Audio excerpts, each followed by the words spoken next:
Good evening. I want to welcome everybody here tonight. Before we get started,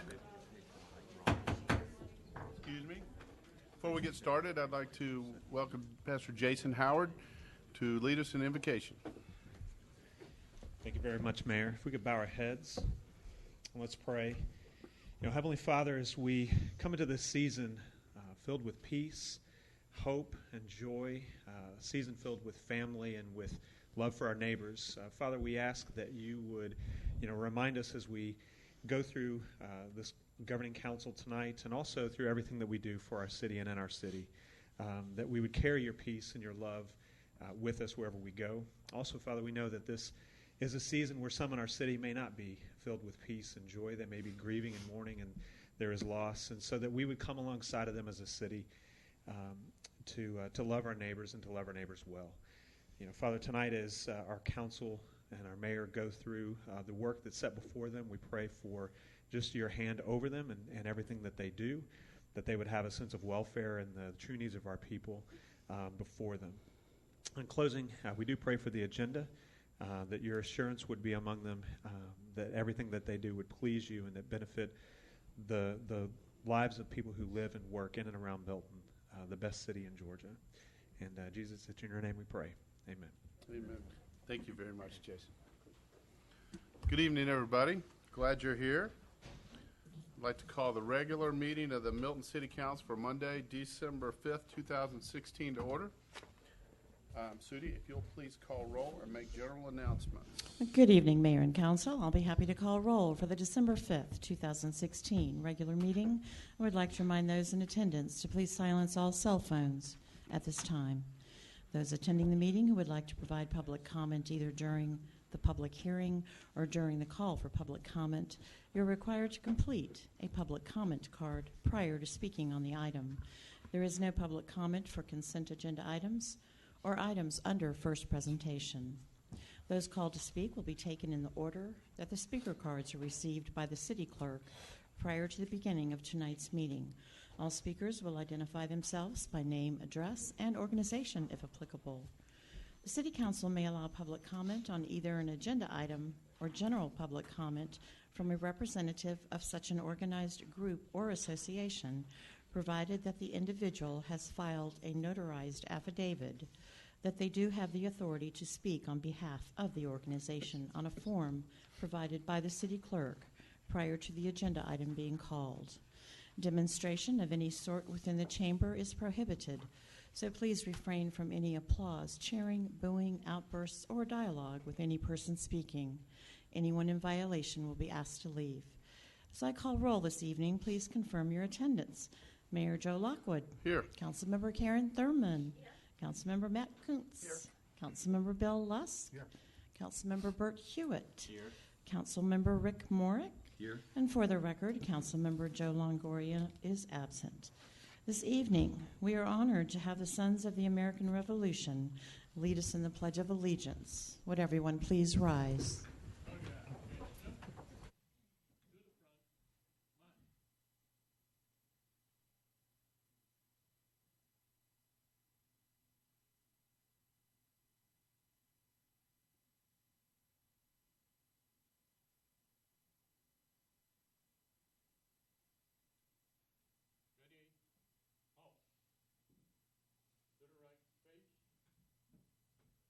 Salute. I pledge allegiance to the flag of the United States of America and to the republic for which it stands, one nation, under God, indivisible, with liberty and justice for all. Two. Left face. Front. Line.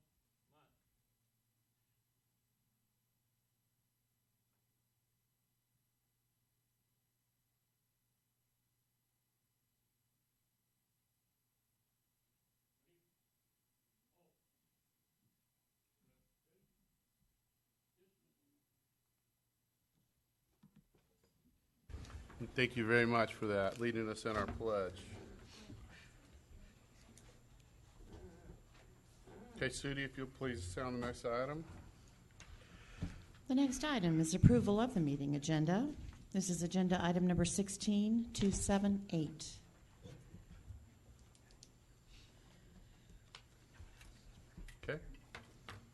Do I have a action on our agenda? I need to add an executive session to discuss property acquisition. Is there anything else? Need staff? Anything you guys need? Council? Okay. I'll open up for a motion on the agenda. I can approve the agenda, adding an executive session to discuss land acquisition. Second. Okay, I have a motion from Councilmember Hewitt, second from Councilmember Morrig. All in favor, please say aye. Aye. Any opposed? That's unanimous. Next item is public comment. Public comment is a time for citizens to provide input and opinions that are not on any matter that is not scheduled for its own public hearing during today's meeting. There's no discussion on items from the consent agenda or first presentation from the public or from council. Each citizen who chooses to participate in public comment must fill out a public comment card and submit to the city clerk. It's the yellow cards that are back there on the table. Please remember this is not a time to engage the mayor or members of city council in conversation. And when your name is called, please come forward and speak into the microphone stating your name and address just for the record, and then you'll have 5 minutes for remarks. Sudi, do we have any public comment? We do, sir. We have one, and that would be from Mr. Sergey Zagriba. Okay.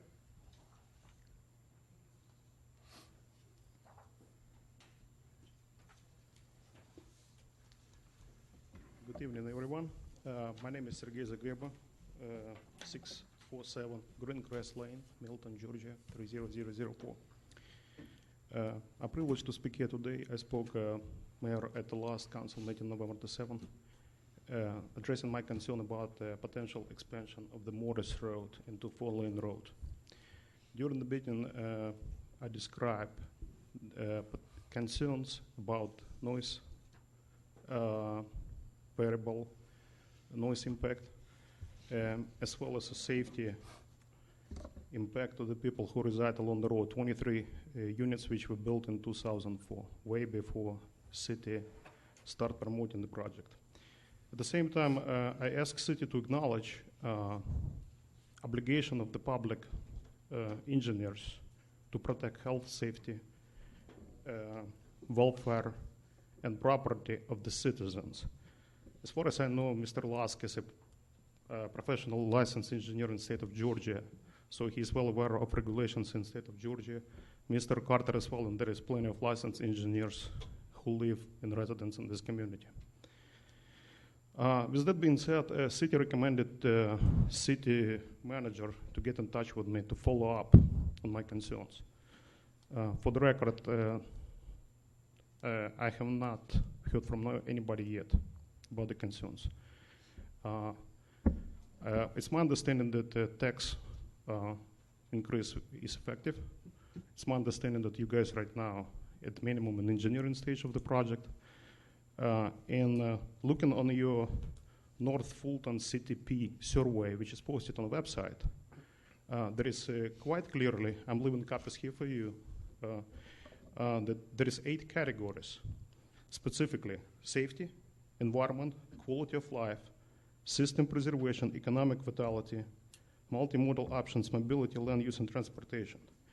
The very first page of this survey instructing citizens to pick and choose what's important for them. At what point of our lives public safety, environment, health, and welfare become an option? I believe that those 4 should stand first and foremost, whether we're licensed engineers or not. So I question the whole validity of the survey in the first place. We can justify anything, any business decision. So there is definitely conflict of interest in this survey. Are we promoting overdevelopment, tax revenue for the city? Are we promoting increased revenues for the developers? Are we promoting public health safety? With that being said, I want to keep you in mind that Mr. Luca is going to speak here today. If I asked during last council meeting for dialogue with the city, I'm patiently waiting. I hope that we're going to have a dialogue, but dialogue requires two-way communication. If dialogue is not happening, I request licensed professional engineer to comply to their obligations. First and foremost, licensed professional engineers obligated to report any conflict of interest to their immediate supervisor and to the state board. So if we have conflict of interest and you guys not acknowledging it, I guess the public have to seek advisory opinion from the State Board of Professional Engineers, from Environmental Protection Agency, from other agencies showing that the noise has impact on the health safety of a community, including myself. I live 31.4 feet from the road. And if that's the case, maybe some individuals should not be licensed engineers in the first place. 1 minute remaining. I would like city to put on the agenda nearest future when the public, and when I mean public, people who exposed to noise along the Morris Road, who live in a community of brand new townhouses. If the city is promoting that project, we want to be part of it. We want to understand what you can do for us. We want to have win-win situation. But under no circumstances, I personally will not allow to be ignored myself. And on another note, right on the intersection of Webb Road and Morris Road, less than 3/4 mile from this city, it's a great example how we're using our current infrastructure. The sign keep moving, about to fall off, standing there for 3 years, and we cannot fix one sign. How we can execute $5.5 million project? We cannot fix one sign. Thank you, City Council member. I hope I'm going to hear from you guys soon. Okay. Thank you very much.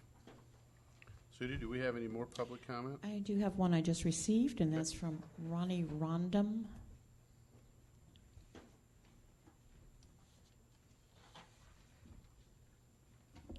Mayor Lockwood and council members, my name is Ronnie Rondum. I reside at 13390 Providence Lake Drive in Milton, and I've been at this address since 1994.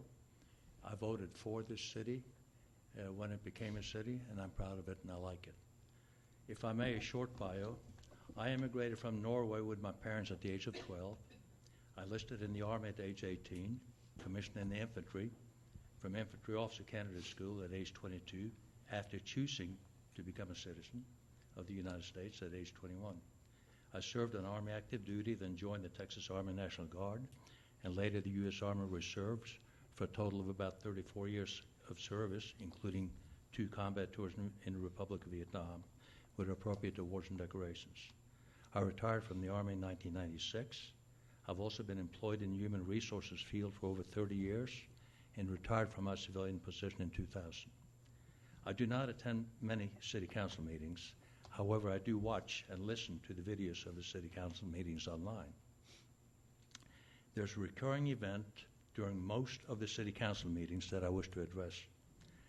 There's a person who comes up and makes comments almost at every meeting, and he's a constant commenter, and I wish to remark on that. The words here have not been shared with any elected or appointed official of the city of Milton. I've never met this person in person and know very little of his actual background other than what I've gleaned from his comments to this body. But his comments strike me as continuously negative.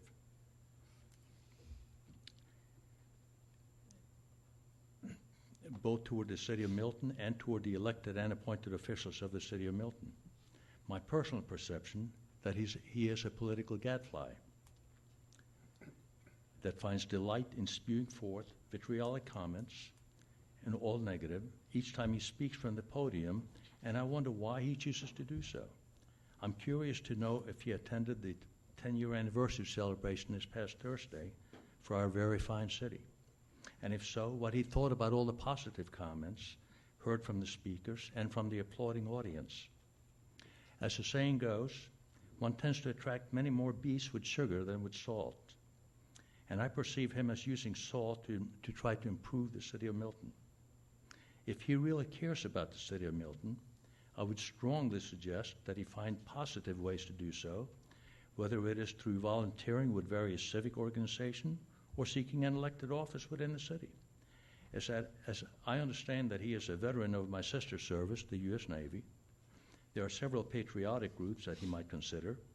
Having touched on his veteran status, I might add that I perceive him as attempting to act as an inspector general for the city without having the authority to do so.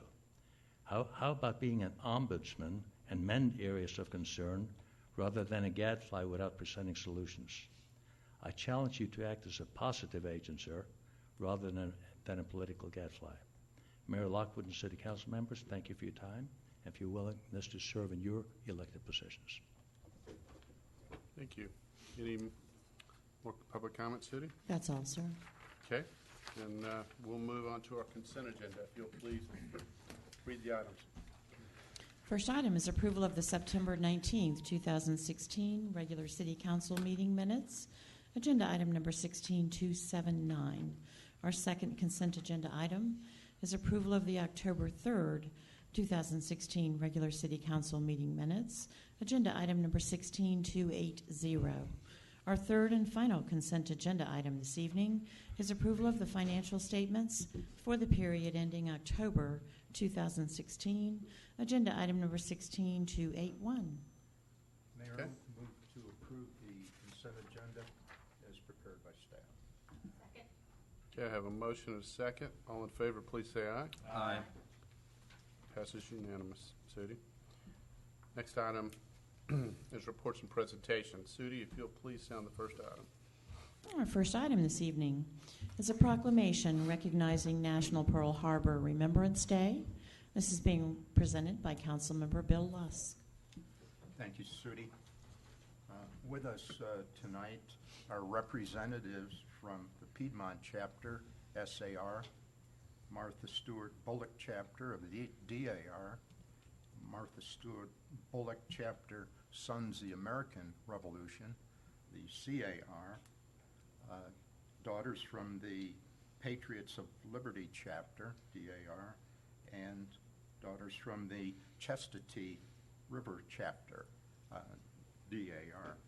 And after we read the proclamation, would have you all come up front so we can present this to you.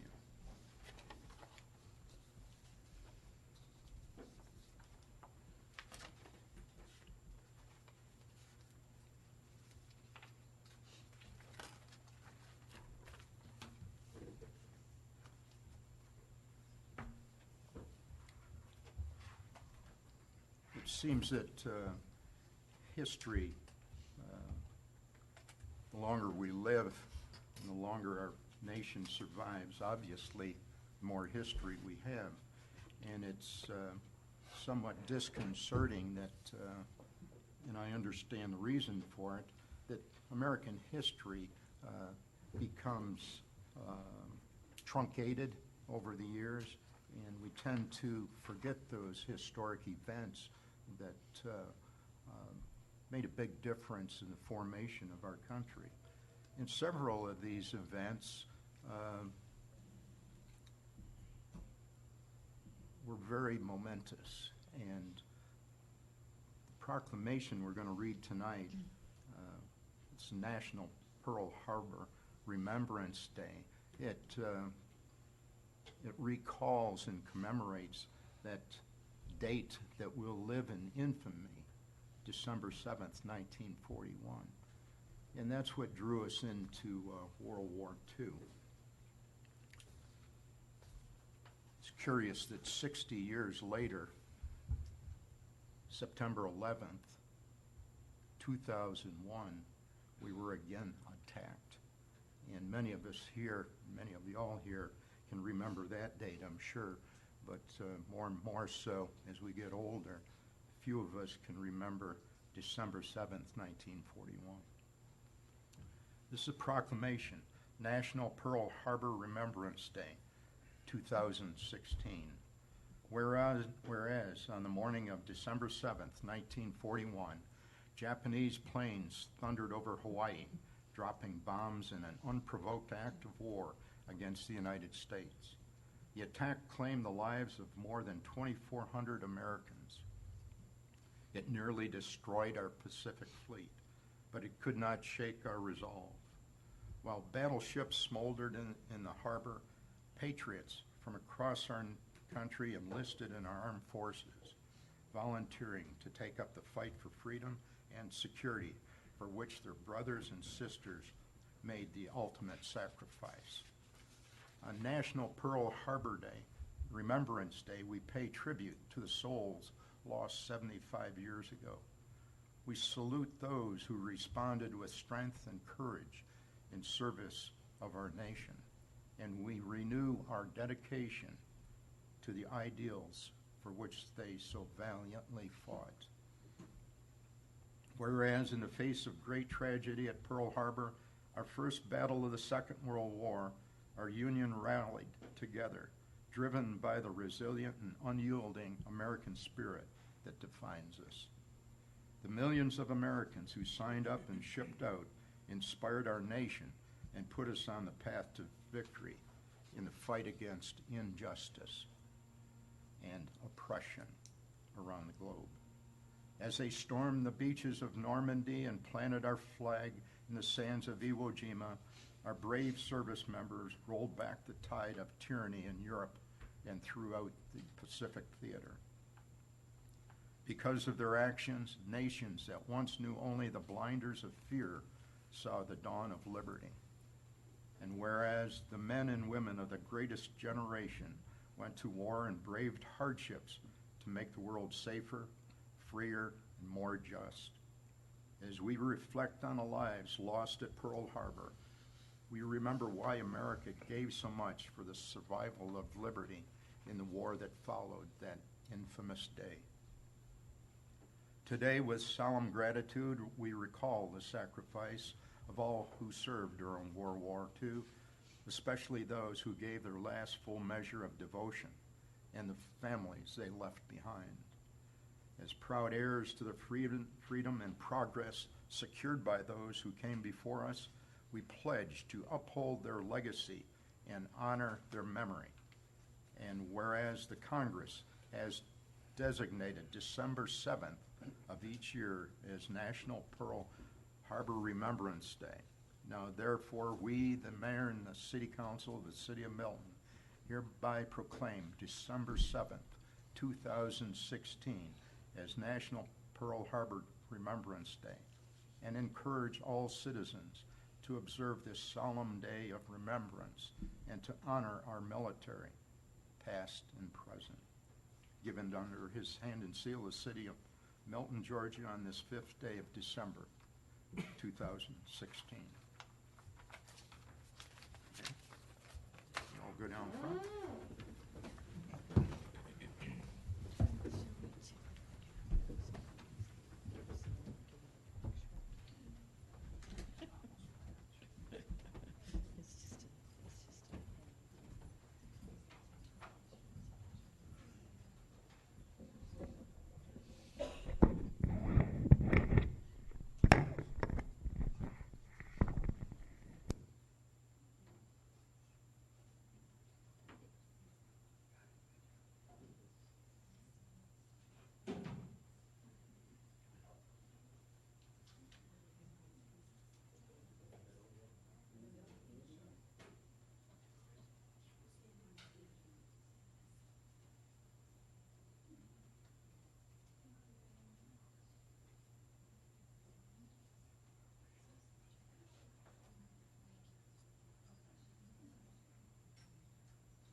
almost got up to Yeah, say, no, well, I was, who is you it? know, what we should.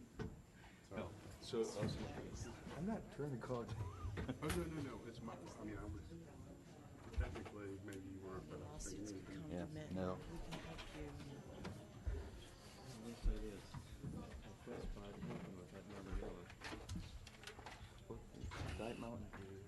Okay, Sudi, if you will please sound the next item.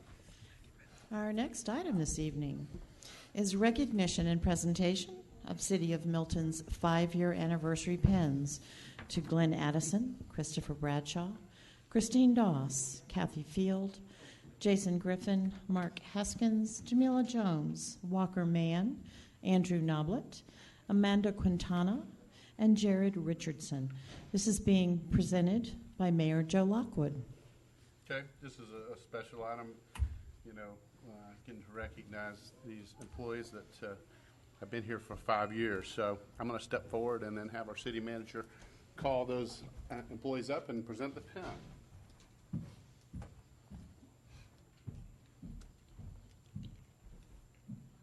used to think 5 years was a long time, but it time flies by.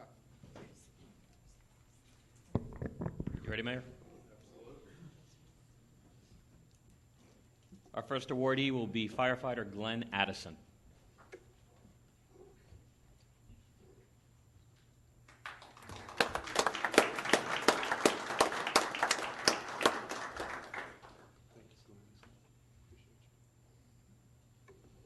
Our next awardee will be our Community Development Director, Kathy Field. Glenn, if you don't mind, stand up here too.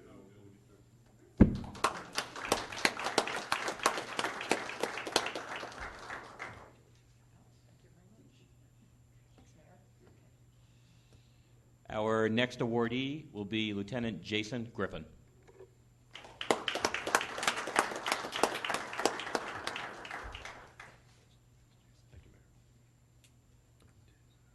Our next awardee will be Officer Andrew Noblet.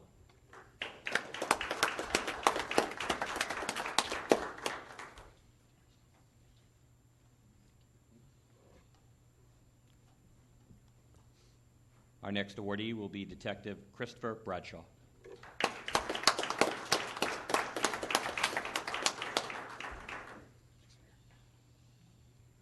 And our final awardee of the evening will be our Assistant Court Clerk, Amanda Quintana. You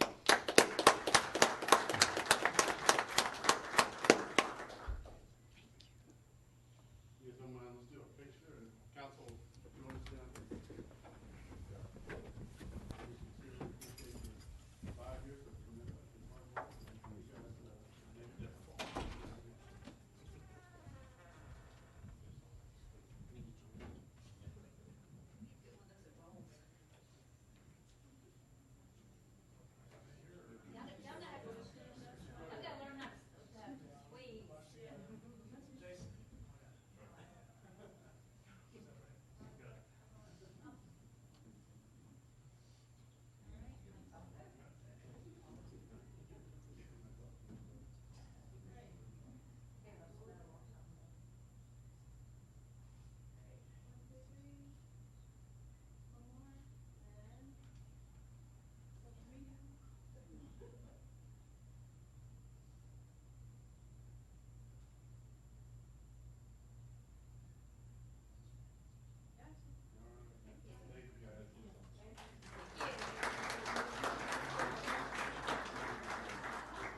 Thank y'all. Appreciate it. Thank you.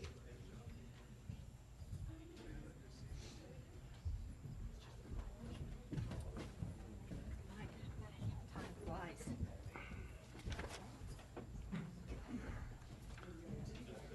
All right, Sudi, if you'd please call the next item. The next item is a proclamation recognizing Arbor Day. This is being presented by Mayor Joe Lockwood. Okay, Milton has been granted the honor and privilege of receiving the Tree City USA title for the past 7 years. This proclamation is one step in helping Milton maintain this designation. National Arbor Day was recognized the 5th Friday in April, while Georgia's is the 3rd Friday in February. This year, the intent was to coordinate the event with Milton's 10-year anniversary on December 1st, but has now been moved to December 5th. Please welcome Mark Law, our city arborist, and Teresa Stickles, our sustainability coordinator, who will accept this proclamation. And if you guys let me read the proclamation, then I'll ask you to come up. A proclamation, Arbor Day 2016. Whereas in 1872, J. Sterling Morton proposed to the Nebraska Board of Agriculture that a special day be set aside for the planting of trees. And whereas this holiday, called Arbor Day, was first observed with the planting of more than 1 million trees in Nebraska, and Arbor Day is now observed throughout the nation and the world. And whereas trees can reduce the erosion of our precious topsoil by wind and water, cut heating and cooling costs, moderate the temperature, clean the air, produce life-giving oxygen, and provide habitat for wildlife. And whereas trees in our city increase property values, enhance the economic vitality of business areas, beautify our community, and our source of joy and spiritual renewal. And whereas the City of Milton has been recognized for the 7th year in a row as a Tree City USA community by Georgia Forestry Commission. Now therefore, we, the Mayor and City Council of the City of Milton, hereby recognize and proclaim for the year 2016, December 5th, as Arbor Day, and urge all citizens to celebrate Arbor Day and to support efforts to protect our trees and our environment and make Milton an even greater place to live, work, and raise a family. And given under my hand and seal of the City of Milton, Georgia, on the 5th day of December 2016.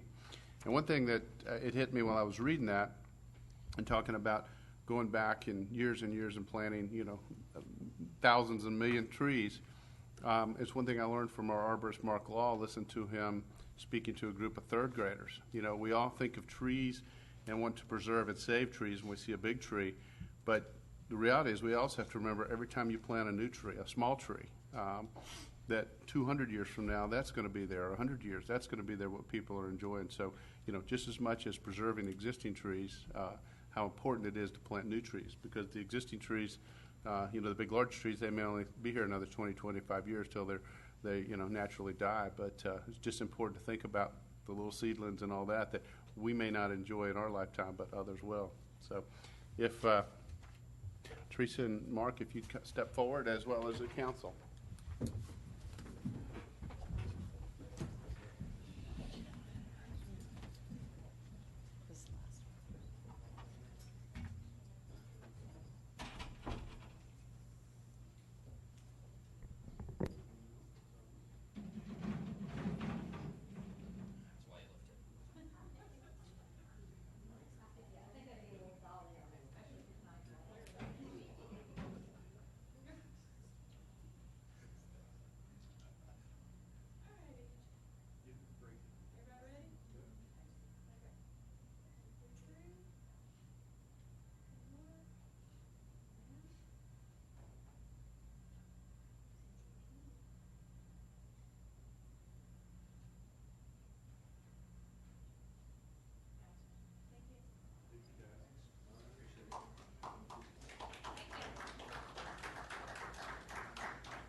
Okay, our next item is first presentation. Sudi, if you'll please read those items. Our first item is consideration of RZ 1607 to amend the AG1 Agricultural District regarding paved and unpaved roads in Chapter 64, Article 6, Division 2, in Section 64-416, Development Standards. Agenda item number 16282. Our second consent agenda item is consideration of RZ 16-08 to amend the definitions regarding paved and unpaved roads in Chapter 64, Article 1, in Section 64-1, Definitions. Agenda item number 16283. Next is consideration of RZ 16-09 to amend the Deerfield Form-Based Code in Chapter 64-1141C. Agenda item number 16284. Our fourth and final consent agenda item this evening is consideration to amend Chapter 50, Article 3, Division 1, Section 50-71, compliance with city procedures and guidelines required, paved and unpaved roads. Agenda item number 16285. Okay, do I have a motion on the first presentation items? Mayor, I'll make a motion that we approve the first presentation items as read. I have a motion from Councilmember Thurman, second from Councilmember Kuntz. All in favor, please say aye. Aye. Any opposed? That's unanimous. Okay, we'll move on to our public hearing. Sudi, if you'll sound that item. This is an alcohol beverage license application. Public hearing, consideration of the issuance of an alcohol beverage license to Barnyard Spirits, LLC, doing business as Barnyard Spirits, 15840 Birmingham Highway, Milton, Georgia, 30004. Agenda item number 16286. Ms. Stacy Inglis. Good evening, Mayor and Council. This applicant is purchasing the All About Spirits location, and they will be turning into Barnyard Spirits. So the current location already has wine and distilled spirits for their license. They have followed all of the requirements for the city for the city to get their alcohol license, and staff recommends approval. Be happy to answer any questions. Sudi, do we have any public comment? We do not, sir. Okay, I'll close the hearing part. Is there any questions from council? Okay, I'll open up for a motion. I'll make a motion to approve agenda item 16-286. I have a motion from Councilmember Hewitt for approval, second by Councilmember Lusk. All in favor, please say aye. Aye. Any opposed? That passes unanimous, Sudi. Thank you. Okay. Tonight, we don't have any items under a zoning agenda, so we'll move on to unfinished business. Sudi, if you'll please sound the item. This is consideration of an ordinance reaffirming and establishing Chapter 46 of the Milton Code of Ordinances governing solid waste collection services within the city of Milton. Agenda item number 16269. First presentation was at the November 21st, 2016 council meeting. Ms. Teresa Stickles.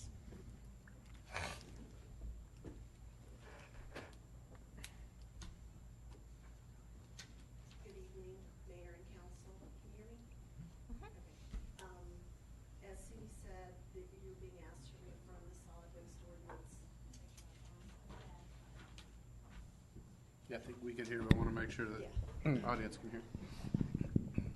Okay. Do you want me to start over? Sure. Okay. Good evening, Mayor and Council. As Sudi said, you're being asked to reaffirm the solid waste ordinance that you do every year at this time. And the staff is making one recommendation for one change, and that is that we remove glass from the list of recyclables that the waste haulers are required to collect. And I can go into the background of that. I'm sure you've all received a letter from your waste hauler back in the summer indicating that they would no longer be able to accept glass in the single stream recycling. And that's because the people behind them, the materials recovery facilities or the recycling processors, have started rejecting it in single stream when it's all mixed together. So the reality of the environment of recycling currently is that it's simply not allowed, and we wanted we felt that our ordinance should reflect that. So, do you have any questions? I would just curious, questions, because it seems kind of strange to not be able to recycle glass. I understand the process, and if it's all mixed in, and it's hard to separate. But any thoughts of future, what we can do and other cities can do?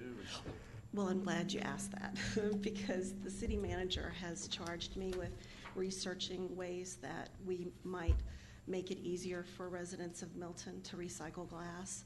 And there's a whole gamut of those options. And so I've been researching that, and I'm meeting with people in the industry, both in waste haulers and in the recycling industry. And the director of public works is working with me, reaching out to some other communities around here, because it's not just Milton that's dealing with this. It's actually nationwide, and certainly everybody in this region is scrambling to find a good solution. And there's not an easy, good solution right now, but the encouraging thing is that any Milton resident that wants to recycle glass right now can take glass to Roswell Recycling because they separate theirs out. It's not ever mixed with other recyclables. And I'm working with Shannon Ferguson to make sure that our residents are aware that that is an option. For most of us driving over to the mall, we can just pull in Roswell Recycling once a month or so and get rid of our glass in the interim. Okay, yeah, because that, to me, that's one of the bigger items that we recycle is glass. So, any questions or comments from council? Okay, Rick? And this isn't, I guess, strictly maybe to this item, but question, we have a number of haulers throughout the city, but what I notice is we're having roads that we're getting hydraulic fluid and waste. What is our recourse on that? And actually talking to the different haulers and then also enforcing that, because I know that the oil and hydraulic fluid do break down and you can see it. You can see stops when you go through subdivisions where they actually are stopping and the hydraulic fluid is leaking out. Yeah, I'm going to defer to. Yeah, once it happens, there's not a whole lot you can do about it. And it really depends on the extent of the spill. The smaller spills, they generally try and get them to come back and sand them or take some kind of action. But the reality is once that material is down on the asphalt, it's down on the asphalt. So whether or not there's a proactive step to ensure compliance and ensure that the equipment that our haulers are using is effectively maintained, not something that we have in our ordinance right at this point, though. Okay. Maybe something, future might want to look at it. Yes, sir. Be an issue. Okay, anybody else? All right, I'll open up for a motion. Oh, One other Karen? question. I've recently moved and I went to my new HOA, Homeowners Association meeting, and it seems like a lot of the people in the neighborhood do not have recycling as part of their regular thing. And I know all of our haulers have to offer it, but it seems like some of the haulers are offering it at such a high price that people are not choosing to get it. Is there anything we can do to require them to have it as just part of their regular service? Well, the ordinance, as I understand it, the ordinance does say that all of our residents are charged for recycling, whether they choose to participate or not. It's supposed to be listed as a separate line item on your bill. Now, I don't review people's bills, so whether that's translated. We may want to let some of the haulers remind them that they have to provide it, because I know I was very surprised to find out that there were a good many people in my new neighborhood that did not have recycling service. Maybe you could tell me after the meeting or some other time what hauler that is, and I'll contact them. Okay. I don't know if you want to say it out loud now, but I'd be happy And to. I don't know who it is because it's not mine, but I'll find out. So your HOA doesn't have one hauler? No. Oh, No. okay. No, All we right. have too many people, and I suggested that. We have too many people who like the hauler to come all the way down to their garage and pick up their stuff there with long driveways and everything, so they Right. were not wanting to do that yet. Mm-hmm. Yeah, we call those concierge waste haulers, the ones that will drive up to your garage. I call that a Milton issue. A first world issue. Teresa, I think we have all the registered haulers and maybe we could send out one blanket letter, just reminding Yeah. them what their responsibilities are. That's a great idea. Okay. All right, do I have a motion? I make a motion to approve agenda item number 16-269. Second. Okay, we have a motion for approval. Councilmember Hewitt, second by Councilmember Coots. All in favor, please say aye. Aye. Any opposed? That's unanimous. Thank you, Teresa. Thank you. Let's move on to new business. And Sudi, if you'll please call the first item.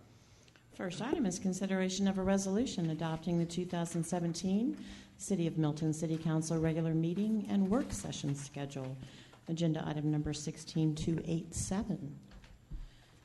And tonight, we are asking for the mayor and council's consideration of a resolution which will approve the 2017 regular meetings and work sessions. And every year we have before you the oversized calendar to help look at the dates. The blue highlighting indicates the regular meetings. The red highlighting are the work sessions. In 2017, there is one regular city council meeting and one work session date, which will fall on a Wednesday. And this is due to two observed holidays, Martin Luther King and President's Day. In working up this calendar, we took into consideration the city's 11 observed holidays, which are highlighted in green, the Mayor's Day Conference in January, and the GMA Conference in June. Our first regularly scheduled meeting in 2017 will be on January 9th. The meeting calendar, if approved by the council this evening, will be available to our citizens on our website once approved. We respectfully ask for your approval of this calendar. I'll be glad to answer any questions. Okay, are there any questions on this? It looks like possibly more than last year, which I like the idea where if a holiday falls on a Monday, instead of pushing the meeting to that Wednesday, we just move to the next week and keep them on a Monday and vice versa. So, anybody else have any questions on that? Okay, I'll open for a motion. Mr. Mayor, I move that we approve agenda item number 16287, consideration of a resolution adopted in 2017 City of Milton Council regular meeting and work session schedule. Okay, I have a motion from Councilmember Morag, second by Councilmember Lusk for approval. All in favor, please say aye. Aye. Any opposed? That's unanimous, Sudi. Thank you. Please call our next item. Our next item is consideration of a resolution adopting the 2016 City of Milton Comprehensive Transportation Plan. Agenda item number 16288. This was presented at the October 3rd, 2016 regular City Council meeting, and it was discussed at the October 10th City Council work session. Mr. Carter Lucas. And we do have one public comment this evening. Okay. Carter, do you want to make your presentation, and then before we have the consultants, or and do public comment before that? Either way, sir. Or were you going to really say much right now, or are you just going to turn it over? I'm just going to turn it over. Okay. Why don't if you don't mind, I'll allow public comment first. Thanks. We have one public comment card, and that is from Sergey Zagriba. Okay.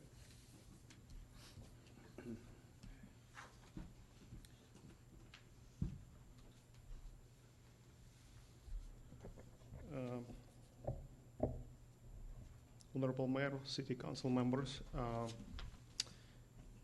I hope to speak a comment right after Mr. Just Lucas' for the record, speech. do you mind doing the name and address for the record? That's all. Sergey Zagreba, 647 Greencrest Lane, Milton, Georgia, 3004. I've been here twice, once for the meeting with Mayor on October the 26th, and Mr. Lucas to address concern about expansion of the Morris Road, and had the honor to present to the council my concerns, our concerns, people who live along the road on November the 7th. During my meeting with Mr. Lucas and Cartas, I presented one of the reports, the numerous reports on impact of a noise on the hearing of the people, and as well as other subsequent things like increased blood pressure and so on. That being said, considering that you have a tax, it's highly likely that expansion of the Morris Road is going to happen. I would like to pass one of these reports to Mr. Lusk as a civil engineer. This is a report by Environmental Protection Agency 79 revision of 1981. And whether or not noise has impact on the life of human being. There are dozens and dozens of reports happened since then. United States Navy, Environmental Protection Agency, NIOSH, National Institute of Occupational Safety and Health.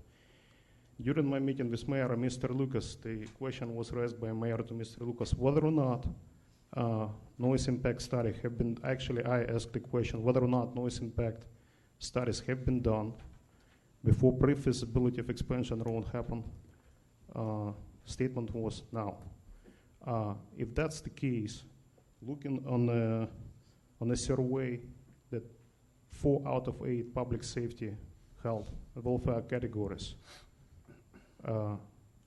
were optioned to choose and select. So option to honor certain public safety health categories were not honored in the first place. I would like to ask a question whether or not we have in the city of Milton scientific, engineered principles apply to the pre-feasibility studies of any projects, any road project. If not, it's about time to consider and educate ourselves what the impact of noise is. My community was built, my house was built in the summer of 2014. Well, at the same time, you guys promoted expansion of this road. So we were not part of the discussion. I have 18-month-old girl who is faced that road. My house is at 45 degrees to both roads. So two sides of my house exposed to the noise. And if that's the case, Mayor asked me, well, how do people live in New York? With all due respect, I mean, there is regulations in New Jersey and New York, and quite different engineering materials used to mitigate the noise exposure. Specifically, if a city allow developer to build the houses so close to the road, the windows could be placed which are rated for certain noise absorption. The difference in the price of windows, what we have in New York versus what we have in our community, multiplier of 8 to 10, if anybody quoting around. Some windows cost as much as $7,500 to absorb that noise. So that being said, I'm asking for the dialogue. I'm asking to the recognition of hazard, noise exposure of people One minute remaining. who live along that road. If assessment hasn't been done, would like to hear from public, from professional licensed engineer, how do you guys go about these procedures? If you fail to recognize this hazard, once again, we need to seek advisory opinion from the Georgia State Board of Professional Engineers, Florida State Board of Professional Engineers, where Mr. Lucas is licensed. Look for other advisory opinions, but it's a very disappointing for me, myself. If I knew what is about to come my way, I would never invest and I never buy that property. And I would like to put it in agenda, public hearing, and invite citizens who live along this road, so everybody get together and have a dialogue. It's unacceptable, and once again, public engineers here, at least two of us, one is on the city council, one is the director of public works. If you guys disagree with me on the statement that noise has impact on the human being life, and it's been neglected, we need to seek advisory opinion of state boards. Thank you for your time. Okay, thank you. Sudi, do we have any more public comment? Can I pass this information Yes, to sir. Mr. Lucas? Thank you. Yes, sir. You can give it to our city clerk. Okay, Carter. Good evening, Mayor and Council. As we have talked before regarding both the transportation plan and the T-SPLOS, which was recently passed, we're bringing forward the final transportation master plan update for your approval tonight. I don't have much to say other than I will turn it over to our folks from Kimley Horn, who will go through a similar presentation to what you've seen before, focused mainly on the T-SPLOS since that adopted and has really kind of set our 5-year work plan. And that's really it, so I'll turn it over. Thanks, Carter. Thanks for having us, Council, again. I figured I'd take the reins. You're probably sick of Christina, so it's my turn to get up here in front of you. So since we've been here, the T-SPLOS has been passed, which is really great for the city, for infrastructure projects ahead of us. T-SPLOS played a big role in the project recommendations for this plan. It just shows the city was prepared for when the option for T-SPLOS came about. There was a project list put forward in front of the public. And that brings us to this plan from previous plans before us.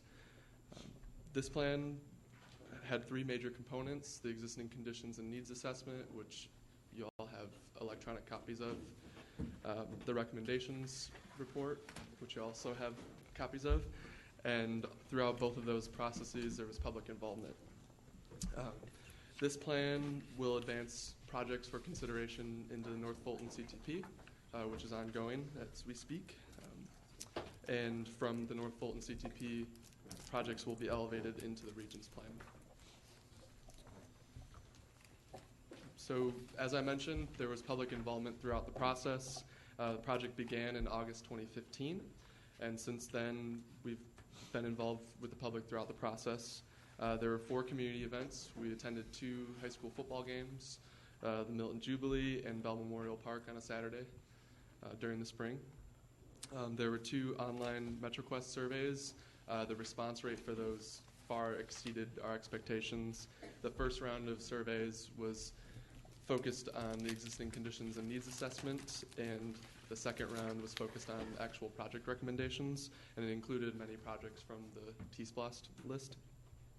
There were 3 focus group meetings, 1 for inclusionary groups, 1 for bicycle groups, and 1 for pedestrians.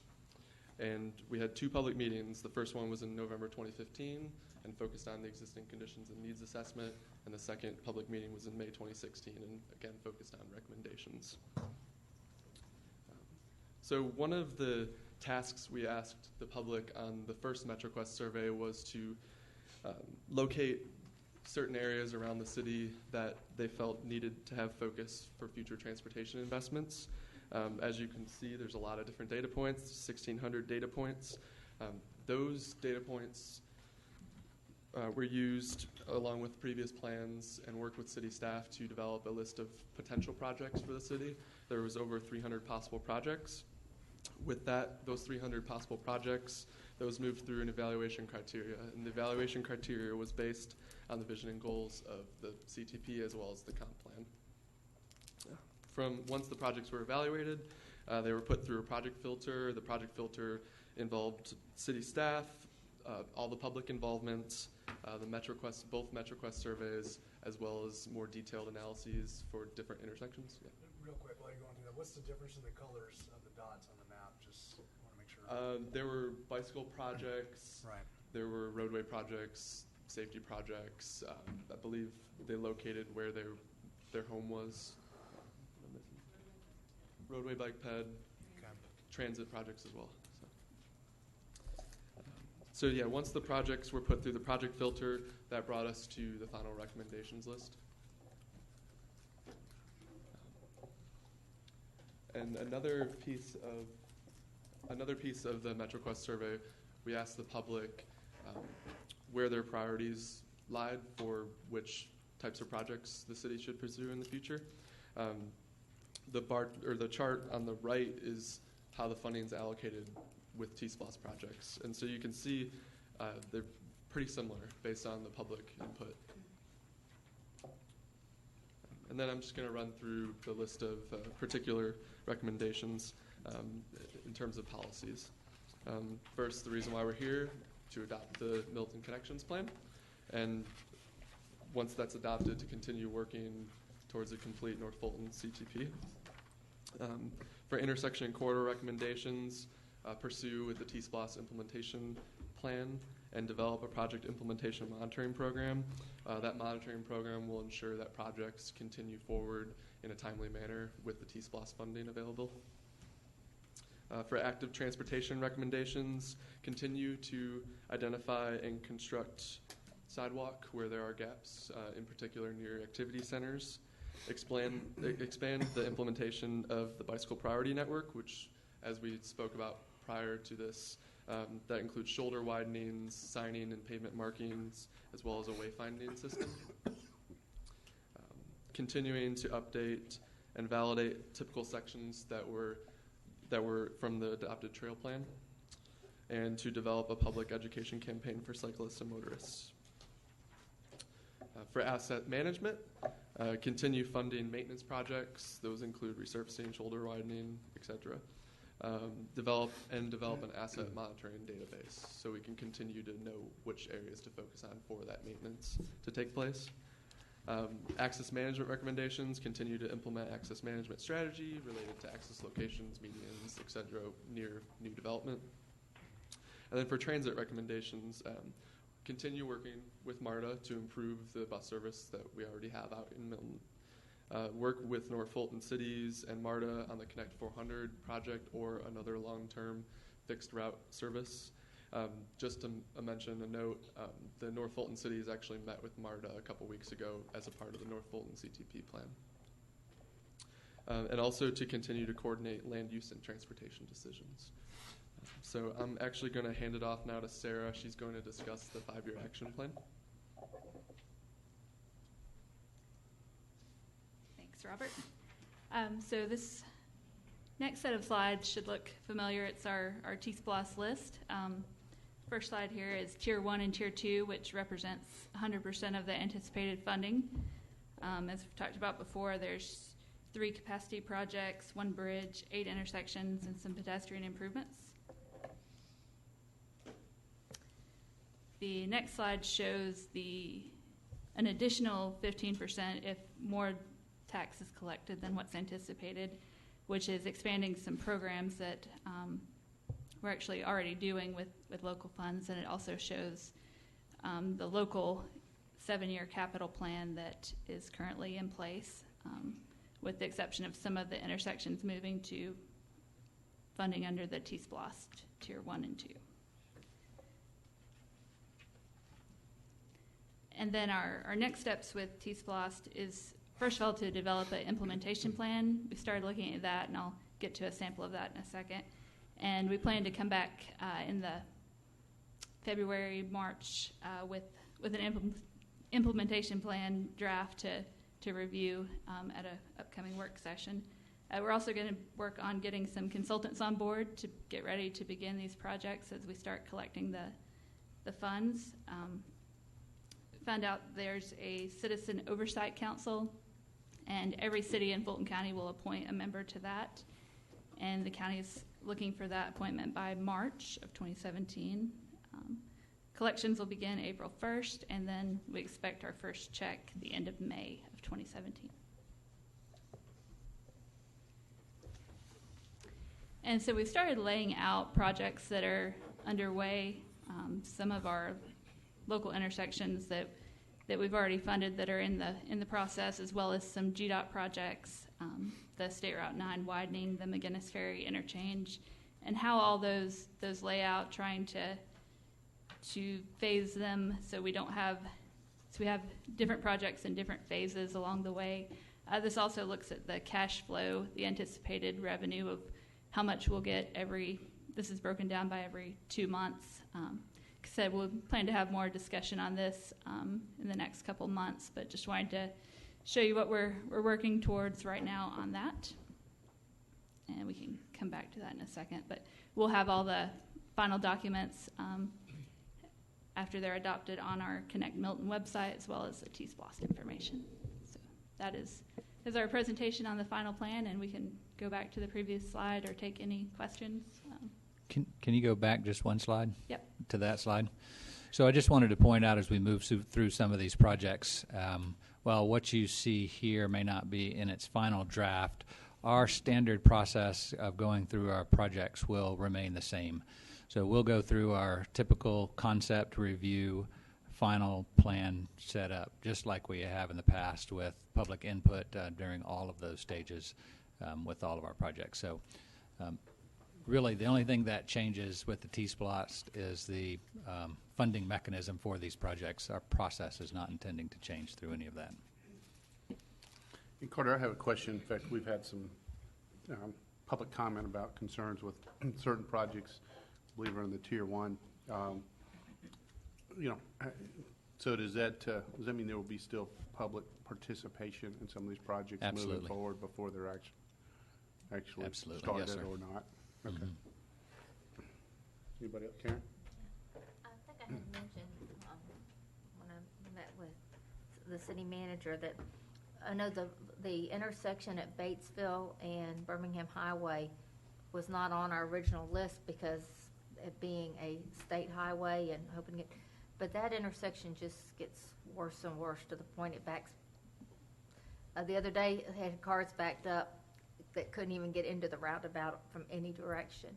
What do we have to do in order to get to move the projects around based on needs? Correct me if I'm wrong, but I think GDOT's already looking at that intersection, aren't they? The last time we met with them, they had counted it and gone out and did a site visit during the peak hour. And so they've got their studies together, working to set up a meeting with the district they have certain money they can use on some lower cost projects. Like if it was, they were saying, just a left turn lane would. Yeah, I mean, just a would 3 or 4 relieve stack that, left so. turn lane might totally change that. But like I said the other day, you couldn't even get into the roundabout because of that one intersection. So people going east-west on Providence, New Providence, couldn't even go because it was backed up that much. Right, so there'll still be projects that GDOT is working on outside of the T-Splost, as well as we have some under our normal capital program that we'll be working on. We have in the past tried to coordinate the Birmingham and Birmingham intersection, for instance, and GDOT has looked to us to kind of schedule that with the Birmingham-Freemanville intersection improvements. So there are plans for intersection improvements outside of our T-Splost and CTP program that we'll be working with GDOT to advance also. Okay. Rick? Carter, the Bethany Bend reconfiguration, is that part of the Highway 9 widening? Yes, sir, it is. When do we think we're going to actually see some of that start to move? How far out is that? Well, they're in final design right now. I think the final construction date is 2021, 2022. That's opening. Opening. Mm-hmm. And So then that would be on what you'll see when we bring forward the final implementation program is we'll also consider those projects that are under construction by GDOT or some other entity. So the State Route 9 widening program is part of that upper tier of projects that we'll be able to track also. And when do we think we're going to see the McGinnis Ferry Exchange? When will that be opening? If our table is correct here, that would be late 2020. Okay. And we've talked about this before. I would just ask if there any way we can get GDOT to look at the Bethany Bend, some of the changes there to change, because once we open that exchange, Bethany Bend is going to be a mess from a traffic standpoint. If we have a year or so lag, I just know it's going to impact. It's bad today, but it will be even worse if we wait until after, like a year or 2 years after that exchange. So there are a number of projects that are going on there associated with the DRI in Forsyth County too. So there's a signalization project at Bethany Bend, Morris McGinnis. Right. There's a roundabout at Bethany Bend and Strickland. Mm-hmm. And then under our T-Splost project, there would be a project to bring the widened section from the interchange up Highway 9, which we heard about, up from the interchange to Webb Road, which we heard about earlier tonight. So there are a number of projects underway and in process to try and help alleviate that. But we certainly want to try and continue to make those connections over to Highway 9 as we can. Okay, Matt? Carter, I have a kind of a different question for you. One of the complaints that I hear a lot of is about speed in the city, and there's many different ways to mitigate that, I know, but one of those most common requests are for those speed alert traffic the radar signs? Yeah, radar signs that you see as you're driving by. How do those work? Are those something that we own, or do we rent them, or what's the process there? And maybe would that be equipment that we could include in part of this CTP? We own that equipment. Okay. And I think we may have 4 in service right now. What we have found is that they can be effective when they're initially put up, and the longer they're there, the less effective they become. Mm-hmm.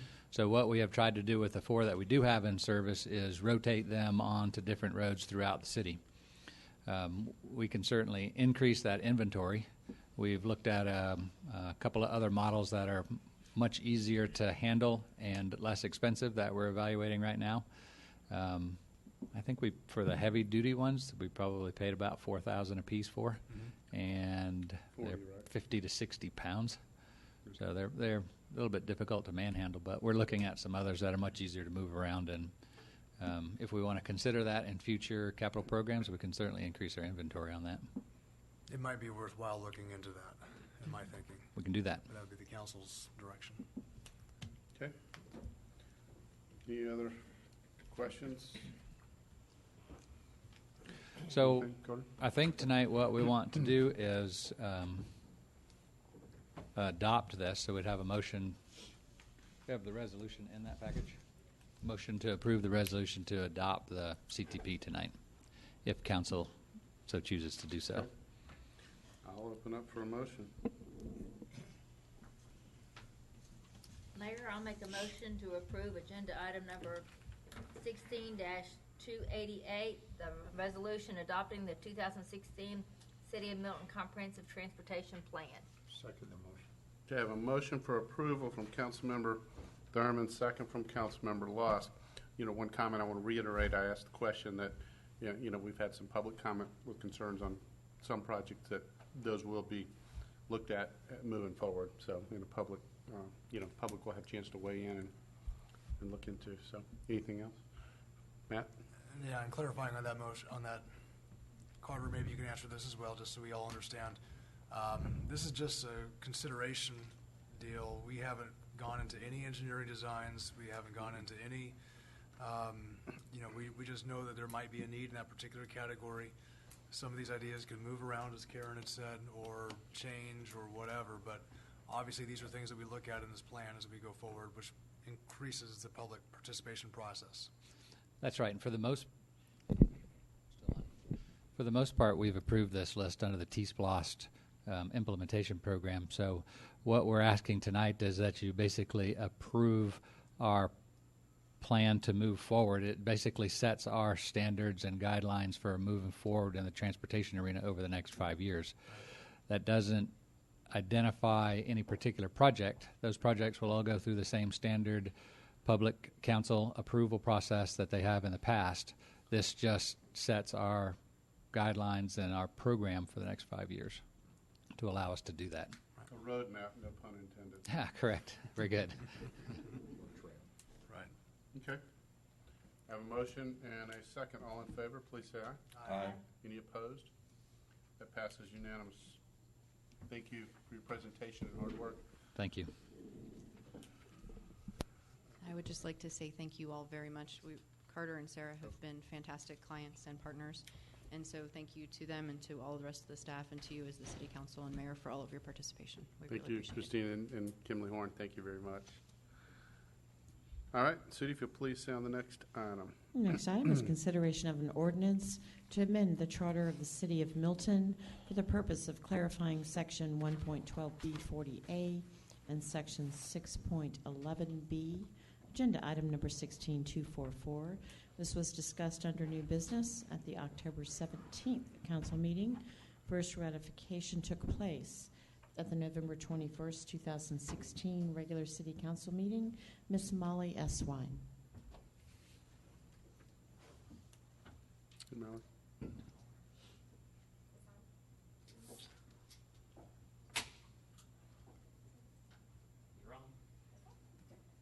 Well, this is for the, like Steve said, the revision to the ordinance to the city charter, which is allowed as part of our home rule power to amend the charter. There are specific portions that they're not allowed to do that for, but this is one of the instances where we're allowed to revise without going to the state. And basically what this boils down to was that there is an ambiguity in whether there's a cap on the operating budget or the general budget versus bonds. And so on the resolution, we discussed the ambiguity by clarifying and including a parenthetical in section 1.12B40A by saying that it does not apply to the general obligation bond for bond purposes, which we need to have for SPLOST purposes. And then under 611B, again clarify that it is for ad valorem taxes on real property for general operating budget purposes, but again, not for bonds. So this has been reviewed by council on November 21st, and in accordance with the notice requirements, they've all been met. So what we're looking at is adopting this resolution to revise the ordinance as required by 3635.3. Okay. Any questions for Molly on that? Okay. And again, it's just to clarify that, where we've got caps on our millage rate and things like that, that this is separate with the bond that the voters approved. Okay. No questions. I'll ask for a motion. I'll move to approve an ordinance to amend the charter of the city of Milton for the purpose of clarifying section 1.12B, 40A, and section 6.11B. Agenda item number 16-244. Second. Okay, I have a motion from Councilmember Loss, second from Councilmember Morrick. All in favor, please say aye. Aye. Any opposed? That passes unanimous. Sudi, if you will please sound the final business item tonight. This item is consideration of a resolution establishing a charter commission for the city of Milton, Georgia. Agenda item number 16289. Ms. Molly Eswine. So we just discussed revisions to the charter, and as required by our charter, we are to have every 5 years charter commission review the city's experience and recommend to the General Assembly changes to the city's charter. The first time we did this was in December of 2011, and then the charter commission met and made their advice, their recommendations in 2012. So we have hit the 5-year mark and are creating another charter commission. The mayor and city council may each appoint one member to the charter commission, and then each member of the Georgia House of Representatives and the Senate whose district lies partially or wholly within the boundaries of the city of Milton can appoint a member to the charter commission. And the charter commission will meet in January for the first time with a list that will be assembled by city staff to review the charter commission and make recommendations on that basis. The mayor has appointed Bill O'Connor. City council has appointed David Shannon. Senator John Albers has appointed Ron Wallace. Representative Jan Jones has appointed Peyton Jamison. Senator Brandon Beach has appointed Bob Myers. And Representative Wes Cantrell has appointed Brenda Hampstead. So this would just be to set up the commission before they meet in January. Okay. Any questions on this? I will say our legislators are looking at this, that possibly in the future may change it, because having it looked at every 5 years is not typical for a city, and also that if there becomes apparent that there might be changes needed in the charter, we can implement that, at least the process. Okay, I'll open up for a motion. Make a motion to approve agenda item 16-289. Second. Okay, a motion for approval, Councilmember Hewitt, second by Councilmember Thurman. All in favor, please say aye. Aye. Any opposed? That's unanimous.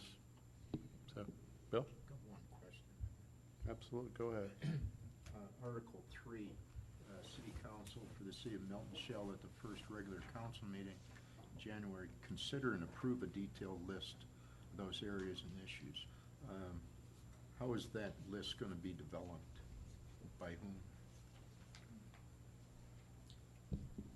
I believe that is to be assembled by city staff in conjunction with the city manager, and it goes before city council on December 12th for the work session agenda, and then the final list is approved by the council in preparation of providing it to the charter commission in January. Thank you. Okay. All right. Thank you on the business items. Move into reports and presentations. I want to thank our staff and elected officials and citizens and volunteers and OPTAC and everybody that helped set up our 10-year anniversary party, birthday party. That I believe it went very well. And also most of the same folks, Christmas and Crabapple, that went well. And as I always say, I sound like a broken record, but every year it's exciting to see more and more people with a sense of community and enjoying the events and coming and just you see the pride. So think we're doing something good. Council, anything you want to report on before I go to staff? I think there's a pancake breakfast this Saturday. Yep. Also, so we have to look at that. And The fire station with Santa, and that's been one of our very more popular events. So. And then after that is the Friends of Milton Library Tour of Homes. So that'll be a good thing. Which, in case you don't know, it sold out in the first 15 3 seconds. seconds. It sold out in the first like 12 minutes. Never heard that. I haven't heard that, but. I mean, they had 750 people on the wait list. Yep. So next year have more of this. Yep. Okay. Anything for staff? Just the reports, Mayor. Okay. We'll do those before we go into executive session. I'm going to be very brief with Public Works since we approved. Having approved the CTP earlier this evening, that really is a large part of our strategic goals for the upcoming year. Did want to report that we have gotten our preliminary reports back on our pavement management program also. Under our strategic plan, our goal has been to maintain a 70 on our roads, a PCI value of 70. And right now, I think that number is 71 or 72. So all of those things that we've been doing over the past 5 years to maintain that particular goal have been effective, and we're going to move forward with those, as well as some improved pavement management strategies coming forward and out of that plan. Also wanted to reiterate one of the things that Sarah had mentioned. We will have a member that we'll need to appoint to the Citizens Advisory Council on the T-SPLOST program. Every municipality in the county will appoint someone, and that's basically the overseer of the T-SPLOST program, to which we'll report to every year on our accomplishments under the T-SPLOST program. So we'll be coming forward before March, I believe, is when the county is looking for us to appoint an individual to that particular board. And that's it. That's all I had. If you have any questions for me, I'd be glad to answer them.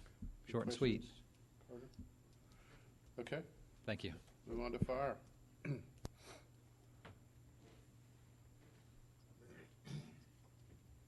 And before Chief Edgar gets started, I just want to say, we've all seen the tragic fire out in California that killed a bunch of folks, but just watching that on the news, it reaffirms, the job that your guys have to do sometimes, and how not only important, but what a sacrifice it is. So. Thank you, Marion, and also to our neighbors to the north in Tennessee, Gatlinburg and all as well. Very difficult times there. Well, Carter's always a tough act to follow, so I'm going to do my best, but I do have a handout tonight, so hopefully that'll overshadow some of that. But I'd like to start off with our strategic plan update. Members responsible for the CERT team met with AFCEMA in Atlanta. They provided an assistance with policies, web pages, and committed to donate 25 CERT bags to the city to kick us off in January when we hopefully start our CERT team program. And that ties in with our strategic plan to ensure a resilient and disaster-ready community. The next item was 3 firefighters starting this month, filling 3 vacancies that we've been carrying. And then this also ties into our strategic plan of conducting and analyzing our staffing for the operations side of the department. And then on December 14th, our department is holding 2 classes at Milton High School, Introduction to the Fire Service. Our hope there is to bring the fire service to the students who may never have even considered that. So we'll be doing that on the 14th, and that again is to enhance our fire department safety education program. And our last strategic item update is completed a pre-emergency response plan for Providence Park. This followed by an emergency plan and trail marking system we previously completed at Birmingham Park. And again, this is part of developing an efficient fire rescue service delivery within our current park system. Any questions on that, on the strategic plan updates? Okay. I'd also like to report that the fire department sent 4 crews, a total of 12 firefighters, to assist with the North Georgia fires, the wildland fires that they were dealing with up there. They spent 4 days up there protecting property and helping the forestry division with fire lines and such. We are seeking reimbursement through FEMA to get reimbursed for our staffing costs as well as apparatus and our materials costs if we had any. So we're seeking that. With the cold weather, we've seen an increase in chimney fires. We've seen 3 in the last 7 days. Our most recent one was Saturday night. We had one up off Freemanville Road. That was probably the most severe one, but the guys did a great job containing that to the attic area. They did sustain some damage to the roof and a considerable amount of water damage trying to extinguish that fire before we lost the home, and the guys did a great job doing that. One of the things that we've started on Friday when we realized that we started to see these increases, do out public service announcements about chimney maintenance to the community. So we'll continue to do that and push that out, and hopefully that'll kind of steer the community about, who's never had a fireplace before, or what to do, how to maintain them, how to often get them cleaned and inspected. So that's some of the things we're doing to try to inform the community on that. It's interesting. I actually have an 8 o'clock appointment with the chimney sweep to come inspect my fireplace. There you go. Very good. Very good. So please pass that message on as well, as we'll do our best to do that as well. Also, the department, we're always looking for ways to see how we're doing, and when we compare to other agencies, other departments, and other things out there that we're doing here in the city.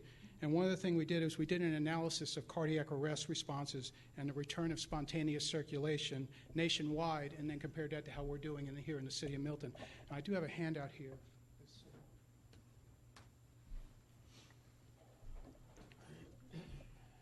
The Institute of Medicine called for a national campaign to fight the #1 killer of Americans, sudden cardiac arrest.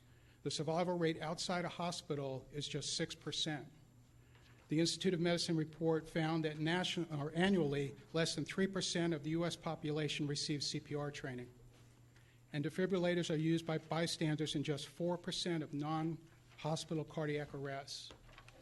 So what we did is we took over the last 2 years, we looked at the cardiac arrest responses in the city. Now, this does not include chest pain or anything like that. This is true heart stop, cardiac arrest type calls. Nationally, as I reported, 6% is the survival rate. The national rate with trained EMS personnel is 11%. Milton's percentage over a 2-year period is 21%. And in the next graph down, you'll see that in 2015, we had 20 cardiac arrests with 4 returns of spontaneous circulation. And in 2016, we had 14 with 3 patients' return of spontaneous circulation. That just goes, I think, proves that what we're doing in the department is in training, the equipment, all those things that we're providing to our firefighters as well as the community through our Heart Ready City program, the AEDs we're putting out in the community, and the CPR training we're doing on Saturdays. It's working, and it's paying off here because we do have such a high rate of return of spontaneous circulation. I know these numbers are small, but our call volume is low, but I think it really shows what we're doing, and it's working. And I think the guys are doing a great job with that. And if I may, I'd like to read a letter I received in October from a resident. Today marks the 1-year anniversary of my heart arrest. You saved my life by acting quickly, displayed your expertise by doing all the right things. Several told me I was very lucky to have had EMTs and such awareness, or with such awareness, of what was really happening. I was also told that quick action by my friends on the tennis court and the fast response from first responders also contributed to my well-being. Since people in VTAC only have about 12 minutes to live, one of my friends told me that you guys were on the courts in 6 minutes from the call. I'm a fully functional 73-year-old. I jog, walk 3.7 miles a day, play tennis, play golf, and I'm 30 pounds lighter because you gave me a second chance. Life is good. My wife, 4 children, 8 grandchildren, my friends are grateful for the fast and expert response. Thank you from the bottom of my heart.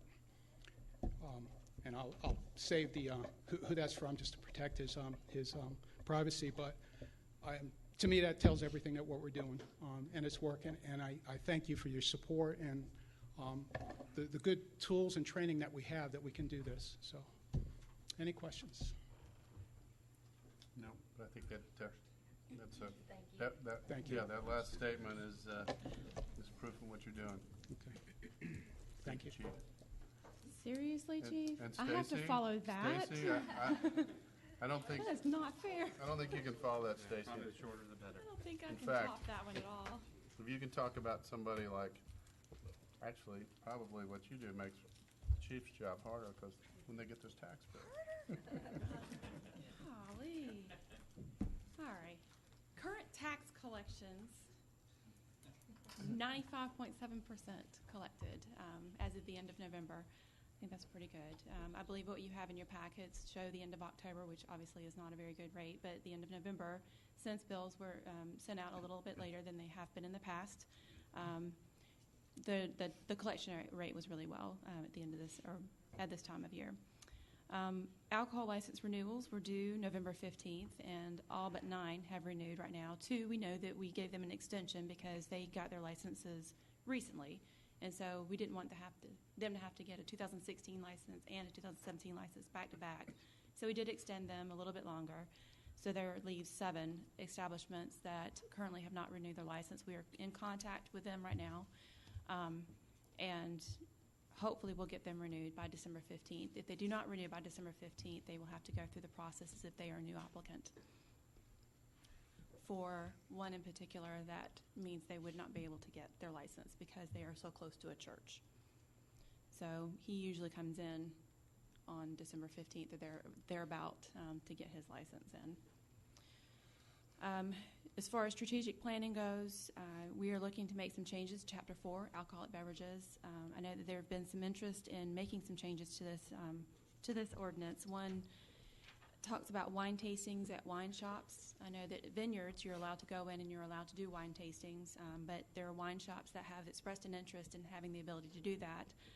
So I'm going to look into that and see if that is something that we can legally do in Georgia.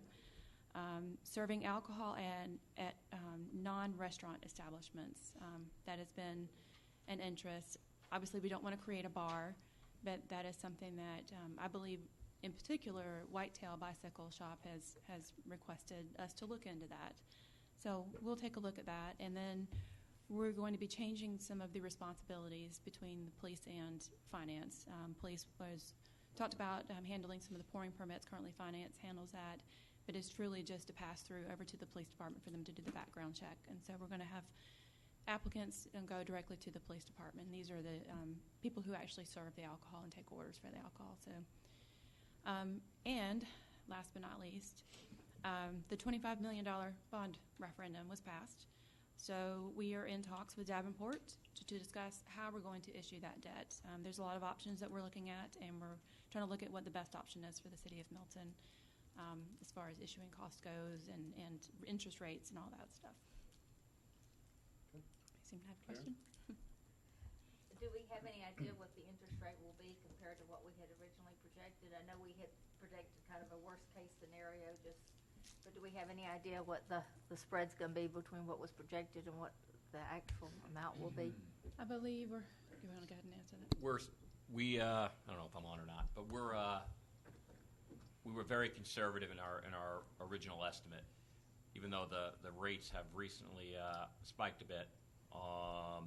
We still believe that they are below what our original estimates were. Obviously, it's completely contingent upon when we float the bonds. So as we're looking at the different scenarios that were created for us, we're trying to determine, we will determine what is the most cost-effective manner and what mitigates our risk to the interest rate fluctuations. As we're all aware, there's very little likelihood that they're going to go down.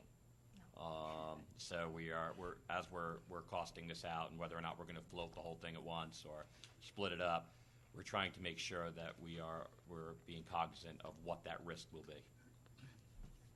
Bill? 2 questions. What's the anticipated schedule of getting the bond in action? Issued? Sure. Once we decide the method of issuance, if we're going to issue all at once, or if we're going to split the issuance up, then it'll take a minimum of 60 days to go through the credit rating process and then to get the bonds out there in the public. So hoping March, April, somewhere around there. Okay. I guess second question then, the Green Space Bond Committee. I think the last discussion that we had when Kathy Johnson was up, we just talked about writing some qualifications for members of the committee. Are we moving forward on that now? That's coming back before you on the work session next Monday. Timely question. Okay, Matt?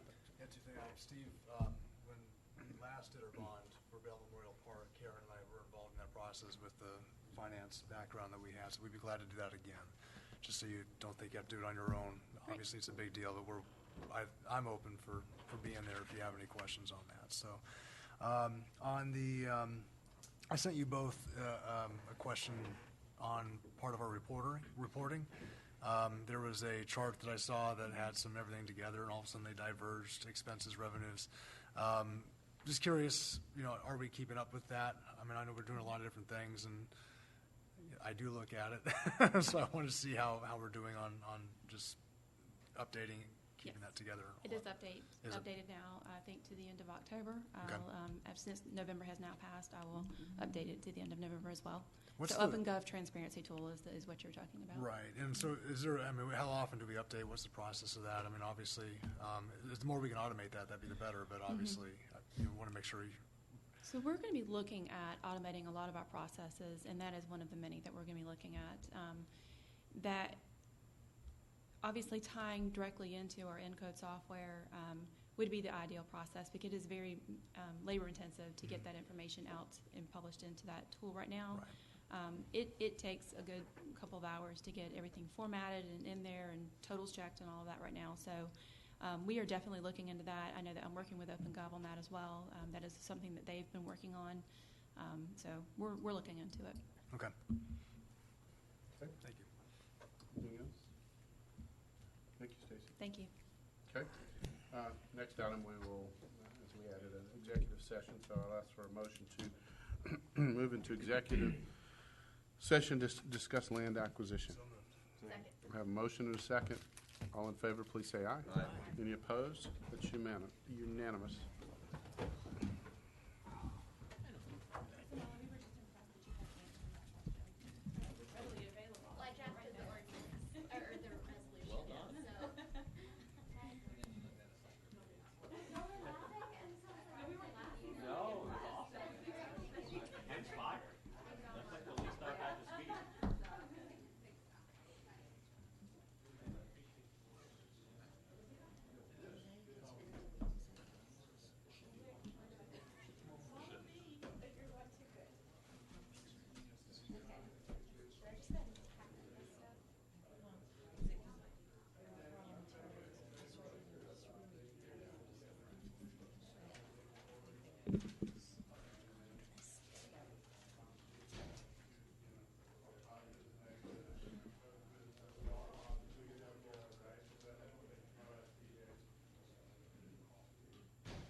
Aye? Aye.